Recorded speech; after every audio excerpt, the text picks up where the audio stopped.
Hi, everybody. Raina here, and thank you for tuning into Book Banter.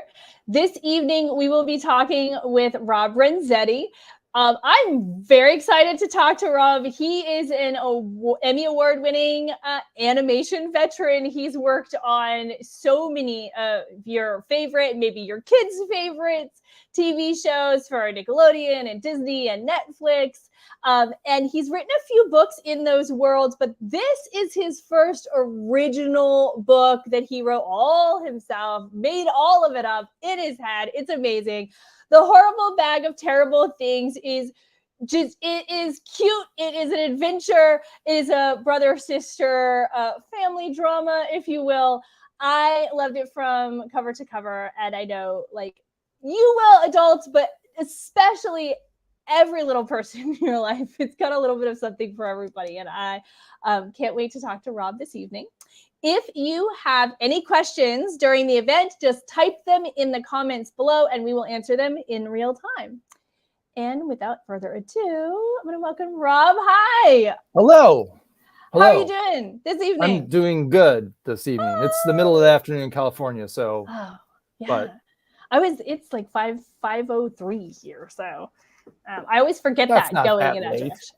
That's, well, not in the summer. In the summer, it's great. 5:03. Do you want to get into your pajamas before we start, maybe? Almost. Like get a hot chocolate and my jammies. That would be great. I go through my closet and I'm like, what? Have I worn this on camera? I've been doing these for like 3 years. Like I have to go back and check the YouTube and look at all the video like clips from before, make sure like I haven't worn this recently. But I have never worn my jammies. So if in a pinch, I'll be like, look, I have nothing else. You can always go there. I've worn this t-shirt, though all my t-shirts basically look the same. You never see the images on them. This is a Patagonia t-shirt, but that like never. I've got cool images on my t-shirts all the time, and they almost never show up on camera because of the framing. So it looks like a gray t-shirt, but it's more interesting than that. A little bit more interesting. It's good because if you just have different colored t-shirts, then that's all you need. You just I do have different color t-shirts. So I have about like 5 of the same green one because I've gotten them from Threadless. And what distinguishes them is the image on them. But of course, again, on camera, they would look like the same green t-shirt. So I will not be wearing that. Not today anyways. Well, just, note to self is always go back and I should keep a list of the colors I've done so far. So now that I've done a few of these and I have a friend who is an actress and she has been doing a lot of like online coaching sessions like since COVID hit. And she has a notebook. She's like the top that she wore because that way she doesn't have to go back and find. And similar to what you were saying that you were doing is that you do interviews in different, all of yours aren't on the same YouTube channel. So you have them in different spots. You can keep that journal so you know which shirt you wore last week on this like journal. All right. Well, we've talked about the most important thing so far. See, you didn't think we were going to start out with fashion, and there you go. Yeah, I'm a fashion maven, so it's exciting for me. So give me the elevator pitch. What is the Horrible Bag of Terrible Things? The elevator pitch. I've never been good about pitching in an elevator elsewhere, but it's a story about 11-year-old Zenith Maelstrom. Who is a little bit rambunctious, a little bit naughty sometimes, very, very curious. When the book starts, he's been grounded in the start of the summer, so he's not happy about that. He's been stuck in his house for 2 weeks. This particular day, he's being babysat by his older sister, Apogee. This is not an elevator pitch, by the way. The elevator ride's already over. But the long version. The long version of the very long elevator. This is the elevator to the Sears Tower. Anyways, he's sitting at home. He's bored. There's a knock on the door or something happens. And there's this weird, mysterious bag that's been left on his doorstep. He doesn't know where it's from. Doesn't know who sent it there. But his curiosity gets the best of him. He opens it up. He pricks his finger and gives a little blood sacrifice to the bag. And that activates the bag. And this crazy, creepy, crawly spider/hairball thing comes out and kidnaps his oldest sister, Apogee, drags her back inside somehow illogically because the bag's not that big. He discovers when he follows that there's a world hidden inside the bag, the world of GrahBhag. It's full of nasty things, terrible things, as the title implies. And he has to navigate through this very treacherous world and try and save his sister. I I love when books or TV shows or anything set up the brother, sister, or the sibling like rescue, because up to that moment, he absolutely would have said, no way. I would not have like gone after my sister. This is a mess. She doesn't even talk to me anymore. She turned 13 or something, and now she ignores him and doesn't, is not on his side. And he's like, obviously, I would not go in after her until, of course, the moment that he has to choose. Yeah. I mean, the backstory is that they used to be really close, that Zenith feels like his sister changed when she became a teenager. He's 11. She's 14 in the book. He feels like for the last couple of years, he basically he got like another parent, which does harken back to my own childhood. I was both an only child and the third of three, meaning that my mother had two boys before me, divorced their father, married my father, and I was my father's only son. So I came along much later than my brothers did. My brothers were 8 and 11 years older than me.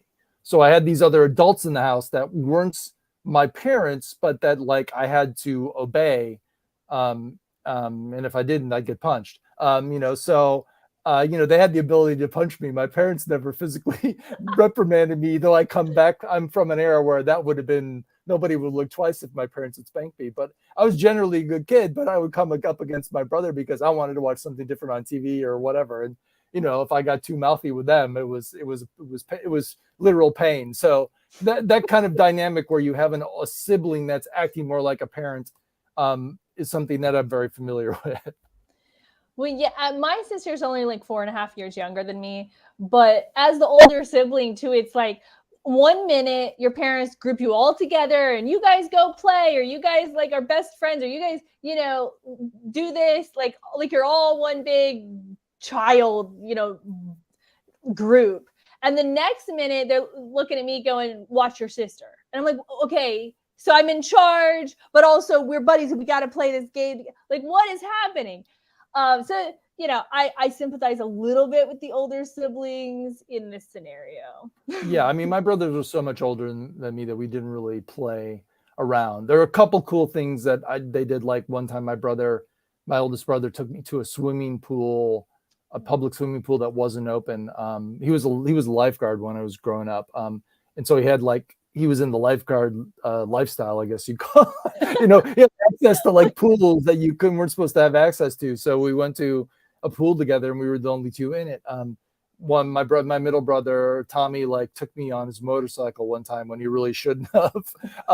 My parents were not happy when we got back home, but occasionally I had cool interactions with them, but they were so much older than me. We weren't interested in the same thing. So they were very much like parents. And, there were good moments when my brothers, my bike got stolen when I was a kid. My brothers knew who'd stolen the bike and they wanted to go after them, and my parents stopped them from doing it. But they're there were moments when they stood up for me and were like, it was cool to have a much older brother. But on a day-to-day basis, it basically meant I couldn't watch what I wanted to watch on the big family room TV. If one of my brothers was home, they were going to get precedence, and I had to go upstairs to a much smaller TV if I wanted to watch my afternoon cartoons. Aw, I'm picturing it now. Your TV's they get the big TV, and you're like, I watch. Yeah, it was a tough life. Yeah. So most of your experiences is it television, animation? Yeah. And I really want to know how the difference is, or at least felt. I mean, to you, writing and creating this animation or television shows, and now you're writing your own book. So tell me a little bit about that, because this reads a lot like a TV show in that it's very visual to me. I could see them when the bag shows up, I can very much see the bag and him running and tripping and trying to catch the creature with the bag. I could see that playing out as a cartoon. So what's the difference, in writing for television and writing this book in that way? Yeah, I don't know. The difference wasn't probably as great as I thought it might be, because I am a visual writer, because that's how I was kind of trained. I mean, it started off as a storyboard artist where you're mostly doing the drawing, but There's kind of two different shows in television animation, two different kinds of shows that at least these were the terms when I was starting out, was board driven or script driven. So in a board driven show, you're doing like when I was on Two Stupid Dogs or Dexter's Laboratory, those were board driven. My show was a board driven show. Teenage Robo was a board driven show, which means you give the board artist an outline. You give them like, here's the story, the basic story. Here's where we think the humor comes from. Here's some possible gags. Here's the beginning. Here's the middle. Maybe here's the end. But we basically leave it up to the board artist to write most of it. Write most of the character dialogue. Flesh out the amount of time you need. If it's 7-minute cartoon, you'll need to come up with some gags. If it's 11-minute cartoon, you'll need to come up with more gags and maybe a little bit more character story stuff. So I've been kind of writing ever since I've been in animation, but it's just kind of been behind the scenes. And then on later shows like Gravity Falls, which was a half hour, I didn't ever wrote a script on Gravity Falls, but like I started getting into script-driven shows like My Little Pony and Foster's was script-driven. I started writing, I was writing the full scripts and writing all the dialogue and doing all the story beats, but also I had to describe for the board artist like what I saw the visuals as. So writing a script for animation there's a lot more visual description in a lot of cases than in like a live action script. Because in a live action script, you're kind of like the writer would be. I think some writers vary, but I think it's much more common in live action that they're like, here's the intent of the scene. The director, the cameraman will come up with how to best communicate it. I don't need to necessarily describe it to them. But there's there's variation there. But in animation, I, as a writer, at least, I felt obligated to give those visuals to the board artist and give them an idea of how I pictured it. So when it came to writing The Horrible Bag, that was just kind of inherently in me. And also, I feel like I want the reader to visualize what I'm seeing. And mostly, a lot of it was basically sometimes pulling back on that and not giving all the detail and being like, well, I'm a reader. I know readers will fill in with their imagination, leave a little more room to fill in there. So a lot of it was just kind of like, well, what do I need to describe visually? When do I really need to get in and give you the details of that kind of stuff? And when should I just lay back and let the dialogue and the emotion and what's obvious from how the characters are feeling, let the reader fill in the details about some of that stuff, some of those visuals. Well, and that way you're describing it that way is also sort of what you were saying about a script-driven show where you're writing a script and you're giving the storyboard artist like ideas. You give them exactly, okay, it has to be this. It has to look, this piece has to look exactly like this, but the rest of it, you do what you want. And that sounds similar. Like you're sort of setting us up as if we were the storyboard artists in our head, Yeah, kind of, right. I mean, again, like in a script, you can't necessarily write every detail of how you see a gag going. But having been a board artist, I'm like, I should at least give them how I see it visualizing. I visualize it in my head so they kind of know what my intention was. And if they want to adjust it, they have the freedom to do that, So yeah, it's the same thing as a reader, like trust the reader's imagination to fill in some of the blanks, give them enough that they can see what I'm kind of seeing in my head. So what makes this, like, why is this a book?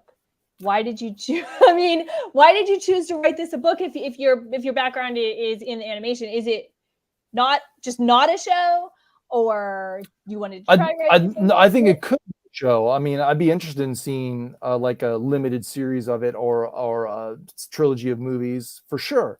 One of the reasons it's a book is because I just wanted to see if I could write a full like novel length story. I've written like 4 books for Disney Publishing before I read this, but they were all based on existing characters. I wanted to do something that was original, that was my own. I'm interested in doing books as kind of like a second career.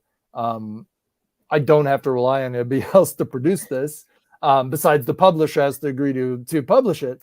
I kind of wrote it on spec. I didn't have anything lined up. I wrote, most authors do, but I kind of wrote it in my spare moments while I was working in animation. I like got up an hour early every day and decided that would be my writing practices. I would just put an hour on the book and try to slowly work on it over a number of years and just see if it was something I thought was worthwhile.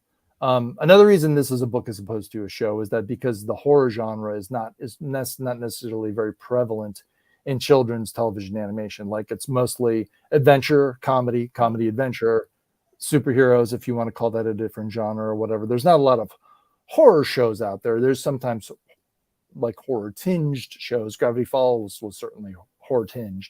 And I guess you could probably call that a horror show if you wanted to, but they're rare. They're rare. And I'm a big horror fan. I wanted to do something horror themed, and I thought like doing a book, there would be more freedom in this for this genre to do it in this medium. Yeah, and horror actually right now, there's a lot of it coming out for YA especially, but like those, we're always looking for something for that younger crowd because there's so many kids. Just the other day, there was a family came in and they wanted something like horror scary for like an 8-year-old, but also kind of a happy ending. So I'm like, all right, this is, in a way, it's a kind of a tall order because not only is there not a lot of horror or scary books, everybody knows Goosebumps. They're amazing, right? Everybody knows Scary Stories to Tell in the Dark. Like, that's great. They've been out for a very long time. Yeah. And beyond that, we're like, okay, you're always kind of pulling for stuff. And just recently, there have been a few books that have come out that kind of, yours obviously included, that kind of are filling that niche. And I love that. It's like the gateway, right? You are potentially creating these horror readers for forever. And the TV shows, they're more movies. If there's something scary for a younger kid, it might be a movie. It's probably going to have a happy ending, which is great. And they should at that age. But the TV shows, there doesn't seem to be like the longevity for that. It's rare. And also, I mean, my sassier response, if someone asks me a question, is like, I've been trying to make kids laugh my whole life. Now I want to try and scare them. And there's plenty of humor in this book. It's not, it's not serious. And by any stretch of the imagination, as you know, having read it, it's black comedy. It's black, not even that black, but it's humor and horror together. And that's something that I like. Something I did on Gravity Falls is something I did with a series of shorts I did called Mina and the Count, about a little girl whose best friend is a vampire. I did like several of those shorts. I wanted that to be my television show for a long time. It never happened, but so I've always had an affinity for horror, except when I was very young, where I was very much a scaredy cat and didn't like horror at all. But I kind of grew out of that as I kind of moved from being a kid, kind of probably around middle grade age, like heading towards my teen years. I think, I'm not sure what my gateway was. I have a feeling it was Edgar Allan Poe. That I had a number of surgeries as a kid. And I had one when I think it was 7th or 8th grade. I can't remember now, but my mom was my mom was a horror fan. She would always read mostly very trashy horror, paperback horror novels that she'd get at the grocery store that week. I remember I discovered the first time I ever saw a Stephen King book was my mom had the original collection Night Shift with the bandaged hand on the cover and the eyes showing through. I remember seeing that as a kid and being like, what the heck is that? And not being too excited about it. But I think she brought me the Edgar Allan, like a collection of Edgar Allan Poe short stories while I was in the hospital because I was just, bored out of my mind during the day. We didn't have a million channels of television to choose from back then. Yeah. And there wasn't a lot on during the day except for game shows and soap operas. I also actually got addicted to the soap opera I followed for a number of years. All my children while I was in the hospital. My mom would come at noon to visit me and have lunch with me, and she would turn on her soap opera. And of course I disdained it, but then I got hooked. So I got soap operas for a while from her, and then horror more permanently from her. Thanks, Mom. Oh, yeah. Thank you, Mom. So we have a couple of comments. First of all, Uncle Dutch says hi. And then they ordered their book arrived yesterday. Oh, very good. Glad to hear it. And Sierra has a question. She's curious if you watched any scary movies or shows to inspire you during the writing process of GrahBhag. I mean, I watch horror movies all the time, so yes, but there wasn't anything specific that I could say was a direct inspiration. The most direct inspiration for it is actually, again, a cartoon. There was a Felix the Cat is a very old cartoon character from the silent era, but he was brought back in the 60s in this kind of revival cartoon, and in that revival he had a bag of tricks. It was like a doctor's satchel, which is what the horrible bag is like. It was yellow with a plaid pattern, and the bag could change anything. He could pull stuff out of the bag, as I remember it. I haven't seen it in years. I may be getting that wrong. But anyways, I always loved that idea that this character had this bag of tricks and that it could provide anything to him. I mean, Coco from Foster's had this kind of similar thing with her eggs, where she could produce eggs and anything would be in the egg. So the horrible bag is kind of inspired by that bag of tricks, Felix's bag of tricks. In fact, I have a magnet on my magnet on my fridge I've had for decades of like Felix just holding his little yellow satchel bag of tricks. So that's why the bag has this kind of doctorish, like old time doctorish satchel feel to it, is because that was a huge inspiration for it. So I'm constantly watching horror movies, and I think just that general knowledge is definitely an inspiration, but there was nothing that was super particular that I watched that was a direct inspiration in any way. So as you spend all this time like watching horror movies, which is not a genre we would say is for kids typically. No. But then you spend your daytime, like your career, like creating all of this content for kids. Do they balance each other? Like, is that in a way sort of purposeful, like to balance each other, or is just like this is the career I sort of fell into? And as a side note, I like horror movies. I mean, from a very young age, I wanted to be a cartoonist. And I thought I always would be. And eventually I was able to make a career out of it. I had, and I was drawing from a very young age. In addition to that, I had a cousin. Again, my cousins were much older than me, much like my brothers. They were like I had like my 2 brothers and 3 cousins that were all grouped together and much older than me. My middle cousin was a Walt Disney fanatic. He didn't draw himself, but he loved Walt Disney. He had Disney, and he had the original Art of Walt Disney book, which if you're a fan of that stuff, it's very valuable and very rare. But he had a bunch of Disney books. And so when we'd go over there to visit, I would sneak away at some point and go sneak up to his room and rifle through the Disney books, because I could see almost any other cartoon on TV. But when I was growing up, the Disney Channel didn't exist yet. You couldn't see old Disney cartoons. They were like locked away in a vault, literally. They bring the animated films out and release them in the theater every 7 years. But that was the only animation I ever saw. I never saw any of the shorts. I saw one Disney short in the theater. It was, I think it was called The Band Leader. It's the one where Mickey is conducting and a tornado comes. It was shown in front of the original 1970s Freaky Friday, starring Jodie Foster as the kid.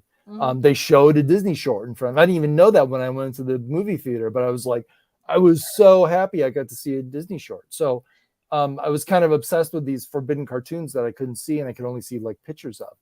So I was always a cartoon fanatic, and I always wanted to do that for my career. And at the same time, after I kind of got past my scaredy pants phase, I loved horror. I loved Hitchcock as a kid. I loved thrillers and murder mystery and all that kind of stuff. So I've always kind of loved all that genre stuff. I love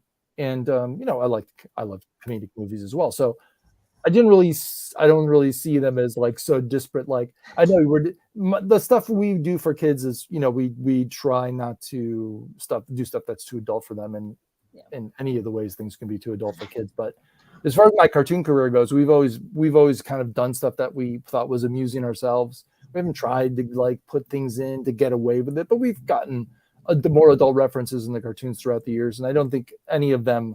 We've never done anything that would be harmful to a kid. You know what I mean? It's like similar. Most of it goes over a kid's head. It was like the old World War II references in a Bugs Bunny cartoon where he's like always talking about rationing.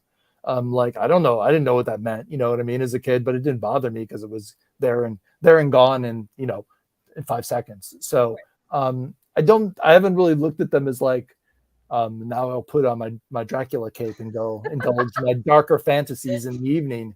I do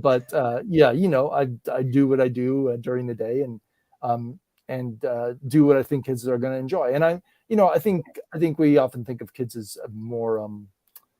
I mean, kids can be very vulnerable, but I think kids are made of hardy stuff, and kids encounter scary stuff all the time. I mean, there are always bullies on the playground or in your class and stuff, and there's lots of stuff for kids that they have to confront, those kind of prosaic scares and much scarier stuff if darker stuff happens to them in their life. So I think letting them work through that stuff in fiction is not a bad idea.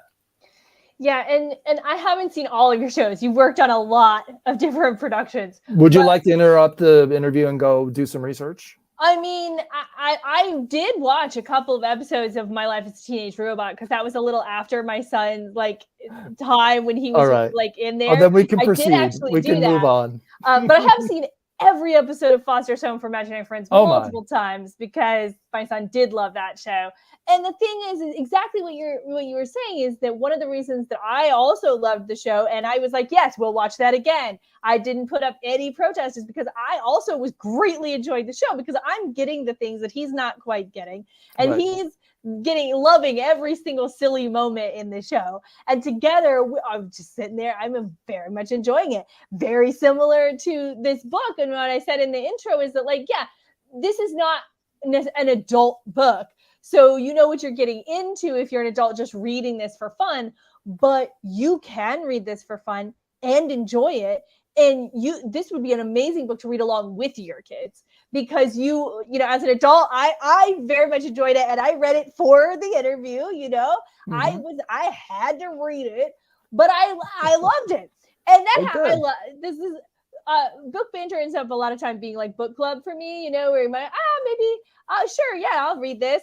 And then you end up loving it. So it's great. But I would recommend it to every little kid. And yeah, just like Foster's or just like some of your shows where you can enjoy them along with your children, this book you can absolutely enjoy along with your kids. So well, thank you very much. So I mean, I like to say that it's for kids of all ages, that absolutely. It's you will enjoy the stuff and you don't necessarily I don't think adults will be bored by it, even if there's no kid nearby, they can read it safely and get some enjoyment out of it. For sure. Okay, so we have a few questions. All Molly asks, do you have any advice for aspiring writers or animators? I don't know. I mean, it depends on where you're at. Watch a lot of shows and read a lot of books. Be a fan first of all, and if you find yourself that you enjoy this stuff, then you can possibly make a career out of it. People say draw on your own experience, and I think that's valid. I've talked about this and written about it as well. But one of the reasons I did mean an account was when I was in my scaredy cat phase as a kid.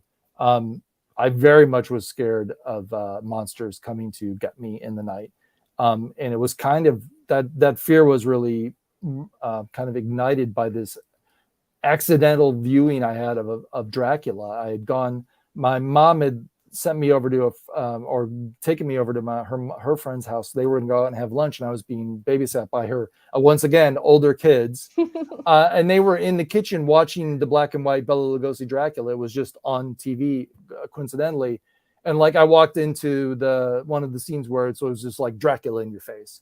And I knew who Dracula was, but I'd never met him before. And I was just really freaked out by it. And after that, I was just really scared at night about monsters showing up and getting me. And then sometime later, and I don't remember how much later it was, but I ran into Frankenstein on TV. And for whatever reason, maybe because I knew the reputation that this was the friendly monster, I ended up watching Frankenstein. And, obviously the monster does a lot of horrible stuff in that movie, but you also have this sense that he's really looking for a friend. And somehow after watching that movie, I decided that next time I was kind of frightened as monsters, I thought, well, if the Frankenstein monster shows up, I will become his friend. And then he will protect me from the other nastier monsters out there. So maybe I won't have anything to worry about. And I use this story to comfort myself in the evening. So when I came to do Mean an Account, that was kind of where the genesis of Mean an Account. There's a little girl, this vampire accidentally shows up in her bedroom at night.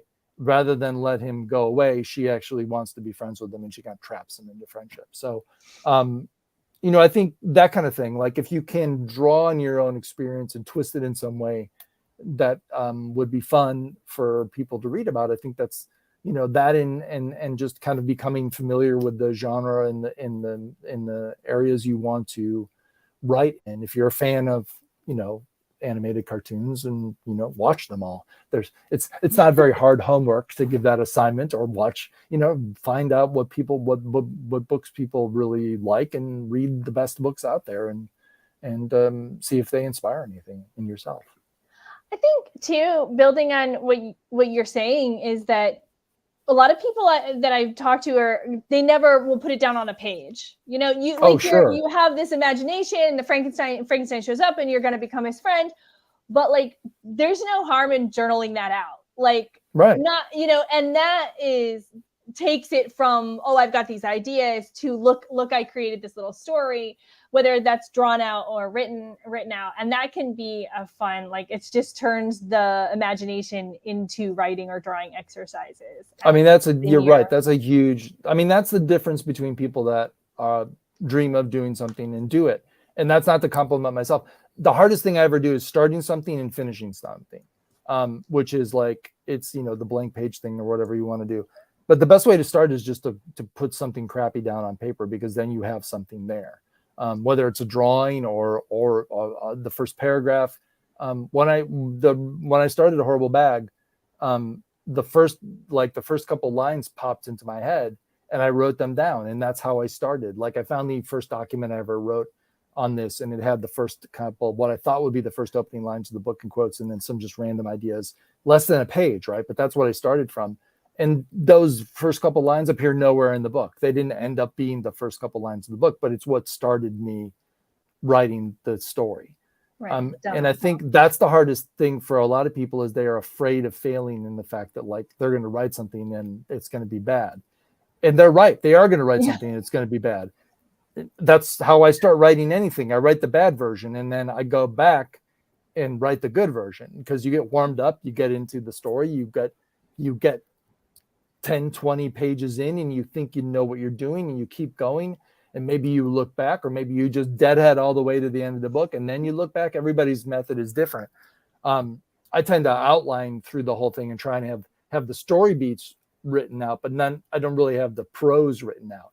So I kind of know where I'm going, but oftentimes I get diverted by what the characters decide needs to happen, or what I come up with along the way, or something that I thought would be like a 2-page diversion ends up being a major turning in the story.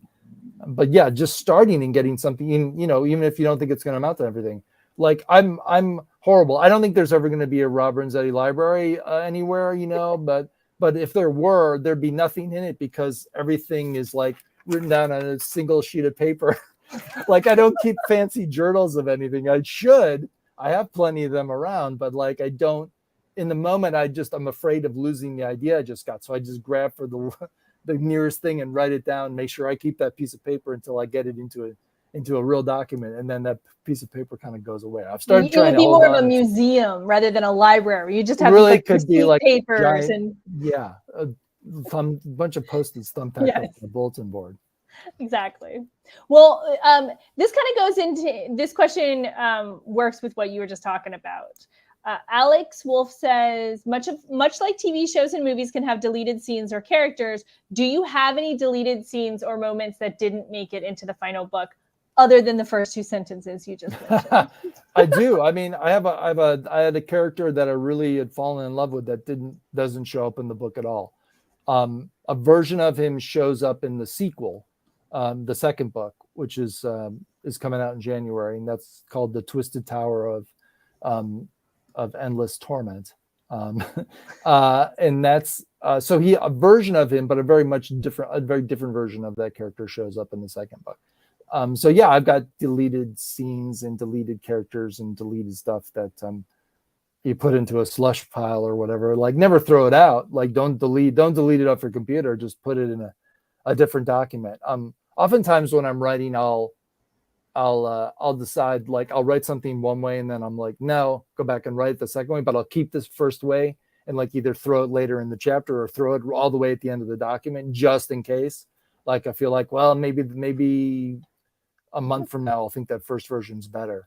And then when I kind of get to the end of the document and I get to the end of the story, I'll look and go like, is any of this stuff worth keeping? And then I'll maybe either grab it and throw it in that out document, or just decide, yeah, I don't need that phrase anymore. That can just go. But characters' ideas, I try not to ever throw away. I try and keep them, even if they're not going to make it into the current story.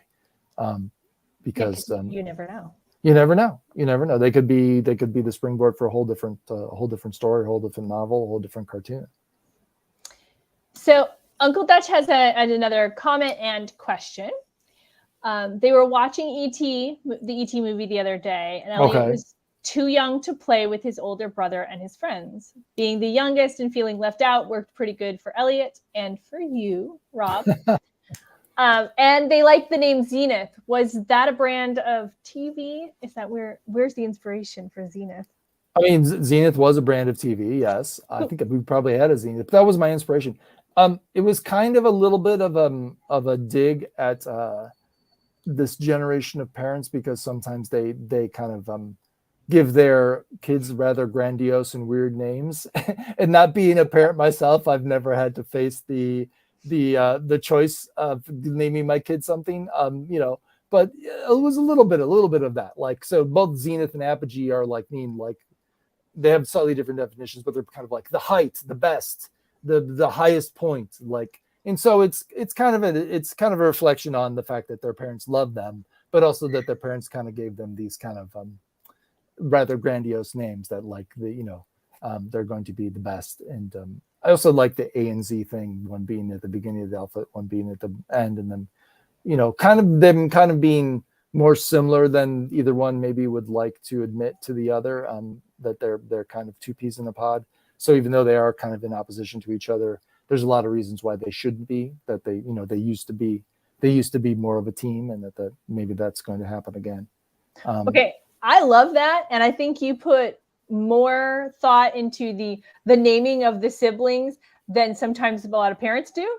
So excellent work with the A and the Z and the pinnacle of different things. Thank you. Yeah, you got this. So if you ever had to name children, you would be like, I mean, I just always think when parents give their kids very, very, very strange names, it's probably cool for them once they're an adult. But I just think of how merciless kids can be with each other, and how boy, you're setting your kid up to be really teased a lot about that name for a very long time. They may not be grateful for that name for 20 years. Yeah, maybe when they're a young adult, they'll think it's cool, but it may be hard up until then.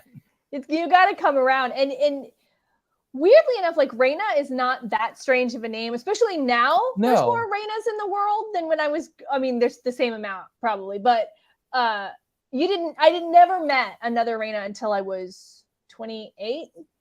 And that now it's not as strange, but growing up, people would mispronounce Renee. I got Renee from teachers. They thought it was a misspelling on their attendance sheet. I got you. And, yeah. And people just how you can mispronounce it. It's pronounced the way it's spelled, but it would happen. And as soon as it happens one time, and a certain kid hears it, then it will be, that'll be repeated for 2 weeks, 3 weeks. And that is with the name that is not Zenith. Yeah. So it's not named or anything too weird. Yeah. No, it's a thing. It's a thing. And then, and actually Apogee is the one that gives Zenith a nickname that he doesn't like. She calls him Knit, and he can't stand that. So that's another source of conflict between the two of them. But yeah, back when I was a kid, Rob is a very common name. It was back then, especially. The only stricture I had about it was that my mom named me. She wanted me to be named Rob, or Robert more officially, but she hated Bob. So she didn't want me to be named Bob. And the only person that was allowed to call me Bob or Bobby was my father's father, my grandfather. My mother adored my father's father, and so she let him get away with it. And I had this heartbreaking moment with my grandfather where he kind of discovered halfway into my childhood that my mom didn't like Bob and that nobody else called me Bob or Bobby. And he tried to switch over to Robbie. And I told him, like, Grandpa, you can call me Bobby anytime you want. It's fine from you. I don't mind. Right. Your grandfather did. You got this. Yeah, my grandfather was allowed to call me Bobby. Nobody else was allowed to call me Bob or Bobby. Molly asks about Mina's name. Is Mina Harker? Is she named after Mina Harker from Dracula? Yes, very directly. Yes. Well, I mean, I don't know how I get around not admitting that. No, that was kind of the point, is that it's supposed to be, it's supposed to. There's a Mina Harper and a Mina Harker, and my vampire's biting list gets messed up by his assistant Igor, and that's why he shows up to the wrong Mina's house. That's kind of the setup of how he's in Mina's bedroom, because he should be in a young adult woman's bedroom, or someone that he can officially bite without being a vampire pervert. He would never bite a child who's underage, so that's why kind of my Mina has power over him, because he can't do anything except indulge her, because he won't harm her. So the fact that he's kind of powerless before her desire to be his friend. And it's like a good Dracula at heart. Like, yeah, he has these ethical things that he does. He's an ethical vampire. He has standards. Exactly. Yes, as any good vampire should. Exactly. So we have a couple more questions. Do you remember? So Uncle Dutch is asking, do you instantly recall the exact moment, date, hour, minute, second that you finished writing Horrible Bag? It's a great accomplishment. So thank you. Well, thank you, Uncle Dutch. But the answer is no. I don't remember any of that. I mean, the thing is, with the editorial process, you're never kind of done, right?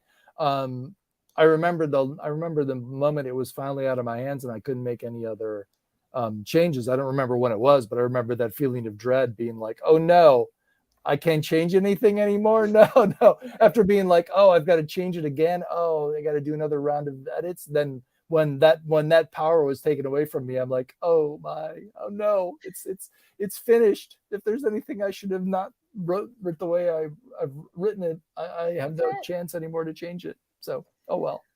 So I'm gonna follow that question with how long did it take you to write it? From when you sat down and you were like, this is it, I'm writing this book, to the moment you just discovered, you were like, this is it, I'm done. I'm trying to remember.